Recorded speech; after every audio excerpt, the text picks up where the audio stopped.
এই পৃথিবীতে তুমি যদি চুপচাপ থাকো, ভদ্র থাকো, কারো সাথে উচ্চবাচ্য না করো, তাহলে অনেকে ভাববে তুমি দুর্বল।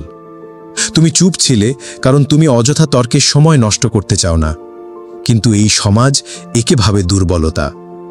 মনে রাখো, একটা নদী যত গভীর হয় ততই সে নিঃশব্দ প্রবাহিত হয়। আজ সেই সব মানুষদের গল্প বলবো যারা সমাজের চোখে ভদ্র, অথচ তাদের ভিতরে লুকিয়ে থাকে এক অদম্য শক্তি।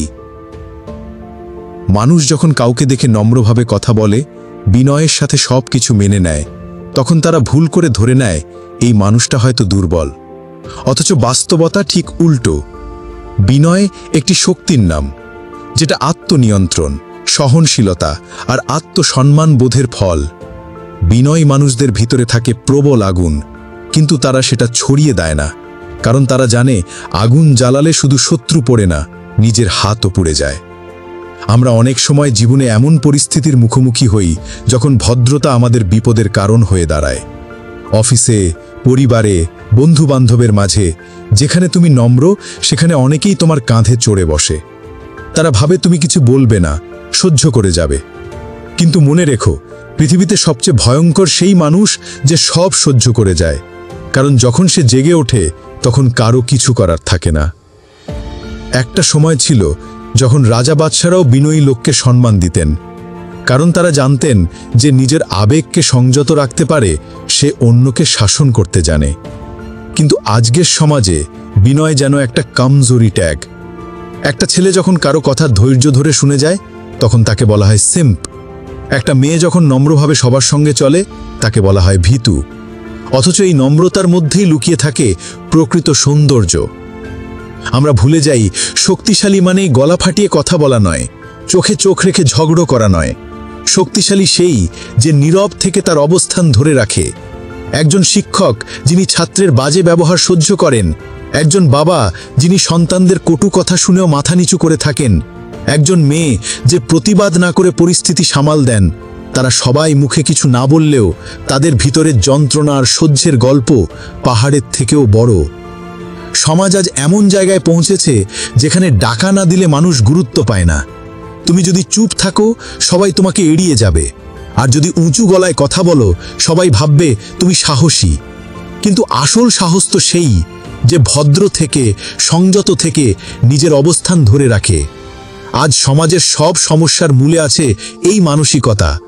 ভদ্র মানে দুর্বল। অথচ ইতিহাস সাক্ষী, যারা বড় বড় যুদ্ধ জিতেছে তারা প্রথমে বিনয় দেখিয়েছে, সময় এলেই শুধু তারা মুখ খুলেছে। চলো কিছু বাস্তব কাহিনী শুনি। একজন অফিস কর্মচারী যাকে সবাই অবহেলা করত, কারণ সে সবার কাজ হাসি মুখে করে দিত। কেউ তাকে গুরুত্ব দিত না, কারণ সে চুপ থাকত। কিন্তু একদিন যখন সে চাকরি ছেড়ে দিয়ে নিজের ব্যবসা শুরু করলো, তখন সেই সব লোকেরাই তার কাছেই চাকরির জন্য লাইন ধরল। একজন মেয়ের গল্প, যে সবসময় নীরবে কাজ করত, সবার সাহায্য করত, কখনো নিজে কিছু চাইত না। সবাই ভাবত ও কিছু পারে না, কিন্তু সবার অবহেলার মাঝে সে নিজের পড়াশোনা চালিয়ে গেছে। একদিন যখন সে দেশের শীর্ষ পর্যায়ের এক চিকিৎসক হয়ে দাঁড়ালো, তখন সেই ব্যঙ্গকারীরাই তার নাম নিচ্ছে গর্বে। এসব কাহিনী শুধু গল্প নয়, এগুলো বাস্তবতা। সমাজ তোমাকে যতই নিচে টানুক, তুমি যদি নিজের সম্মান নিজের মধ্যে ধরে রাখতে পারো, তবে একদিন এই সমাজই তোমাকে মাথায় তুলে নেবে। বিনয়ী হও, কিন্তু বোকার মতো নয়। সম্মান দাও, কিন্তু নিজের অপমান সহ্য করে নয়। চুপ থাকো, কিন্তু নিজের আত্মমর্যাদার জায়গায় দাঁড়িয়ে থেকে। মনে রেখো, কেউ যদি তোমার ভদ্রতাকে দুর্বলতা ভাবে, তবে তার উপলব্ধির সীমাবদ্ধতা তারই ব্যর্থতা। আর তুমি তো ঠিকই জানো তুমি কে। একটা সিংহ যখন নীরব থাকে, তখন বনের অন্য প্রাণীরা ভাবে সে দুর্বল হয়ে গেছে, কিন্তু তারা জানে না সিংহ কখনো অহেতুক গর্জন করে না। বিনয়ের ভিতরে লুকিয়ে থাকে সেই নীরব সিংহের আত্মা, আর সেই আত্মাই একদিন সময় এলে গর্জে ওঠে, বাঁচায় সম্মান, গড়ে ভবিষ্যৎ। তুমি যদি বিনয়ী হও, তবে নিজের এই গুণকে ভালোবাসো। অন্যের মতো বদলে যাওয়ার প্রয়োজন নেই, কিন্তু এটাও মনে রেখো, যেখানে প্রয়োজন সেখানে প্রতিবাদ করো, নইলে এই সমাজ শুধু তোমার ভদ্রতা নিয়েই খেলবে আর শেষে তোমাকে ছুঁড়ে ফেলবে। তাই বলি, বিনয় তোমার গর্ব, বোকামি নয়। চুপ থাকা তোমার শক্তি, ভয় নয়। তুমি যদি নিজেকে জানো, তবে এই সমাজের মূল্যায়নের কোনো প্রয়োজন নেই।